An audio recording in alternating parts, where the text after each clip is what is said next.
We are the mother figures of the railway, and of course you used to be in the big hostel down the bottom. Yeah, the rock shed. Yeah, good stuff. Yeah, the one with that weird kitchen that got locked away. Do you remember? Yeah, I locked the kitchen up. Yes, yeah. you did. You turn up to, and you've done a hard day's work, and you're ready to eat, and you find a little note saying, because of the state of the kitchen, it's no longer out of use. Yeah. I came home one night, and there was just a table full of stuff.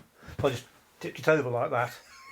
The loud crash, and they all thought, Whizz, he's gone mad. I put the table back down, ate my fish and chips, and there were people vacuuming around me, washing up, and that was brilliant. But what I loved best about the old hostel was that we had internal guttering.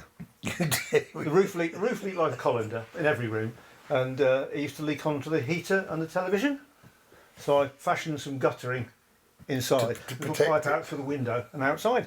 And people from British Railways came to, you've got internal gutter. They wandered off happy as Larry. And just last week on Kids Week, somebody mentioned internal guttering, so it's fame and fame. It was remembered. We'll go far. It's a bit different now because, of course, we've got 5 kitchens. Yeah. And if you can't use your kitchen because it's too messy, you just go in someone else's kitchen. Yeah. And then you get the complaint, someone's been in my kitchen and eaten all my food. And then you have to deal with that. I think Goldilocks was, that's right. It's a nightmare. Well, we used to have module parties. Yeah. I don't know if you remember the module parties. Yes. Once a week. Yeah. And they used one of the modules, usually module 2.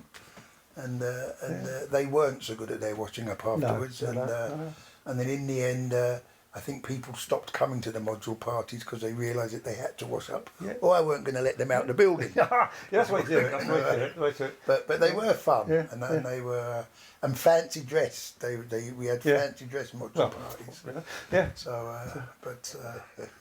there's the number of stories one could tell. Yeah, we better not. No. I've always said we should do a television series just based on the hostel. We could. Because it's basically the story of the railway in one building or 2 buildings. 2 buildings, yeah. Because we mustn't forget Penryn, of course. No.